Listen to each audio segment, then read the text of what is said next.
சற்று முன் கிடைக்கப்பெற்ற மிக முக்கியமான செய்தி ஒன்று வெளியாகி உள்ளது. எடப்பாடி பழனிசாமியே ஒட்டுமொத்தமாக நீக்கிவிடலாமா என்று ஆலோசனையை நடத்தி வருகிறார் அமித்ஷா அவர்கள்.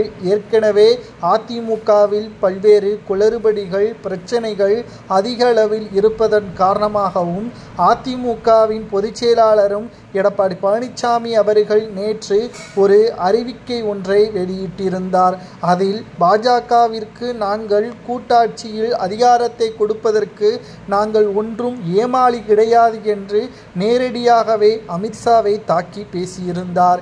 இந்த நிலையில்தான் இன்னமும் எடப்பாடியை விட்டு வைத்தால் அது பாஜக கூட்டணிக்கே ஆபத்து என்றும், அதிமுகவில் இருக்கக்கூடிய சீனியர் ஒருவருக்கு அந்த பதவியை நாம் பெற்றுக் கொடுப்போம் என்ற ஏற்பாடுகள் தற்பொழுது நடைபெற்று கொண்டிருக்கிறது.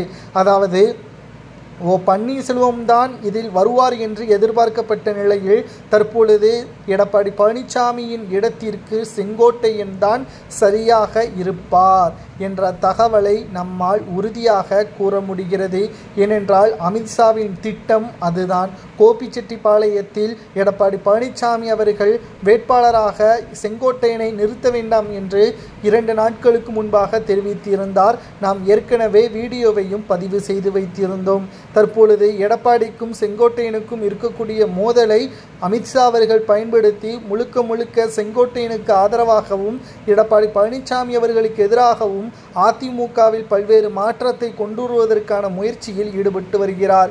மேலும் அதிமுக வெற்றியடைந்தால் கூட்டாட்சி அமைப்பதில் சிக்கல் ஏற்படும் என்று எடப்பாடி பழனிசாமி அவர்கள் கூறுவதன் காரணமாக இந்த பிரச்சனைக்கு எடப்பாடி தான் காரணம். அந்த பதவியிலிருந்து எடப்பாடியை தூக்கிவிட்டால், நமக்கு ஆதரவாக செயல்படக்கூடியவரை அந்த பதவியில் வைத்துவிட்டால் நிச்சயம் 2 அமைச்சர்களாவது பாஜகவில் இருந்து வந்துவிடுவார்கள் என்ற தகவலையும் நம்மால் பார்க்க முடிகிறது. பொறுத்திருந்து பார்க்கலாம். அமித்ஷா அவர்கள் நினைத்தது நடக்குமா? பாஜக அதிமுக கூட்டணியில் இருந்தாலும் அமித்ஷா அவர்களுக்கு எடப்பாடி பயந்து கொண்டுதான் இருப்பதையும் நம்மால் பார்க்க முடிகிறது. ஆனால் சில நேரங்களில் எதிர்த்து பேசுவதால் எடப்பாடியை நம்ப முடியாது. சசிகலாவையே மிகப்பெரிய அளவில் மோசடி செய்தவர், ஓபிஎஸ்ஐயும் மோசடி செய்தவர். நாளை நமக்கும் இதே நிலைமை வரலாம் என்று பாஜகவினர்கள் அமித்ஷாவிடம் கூறியிருப்பதாகவும் தகவல்கள் கிடைக்கப்பெற்றுள்ளது.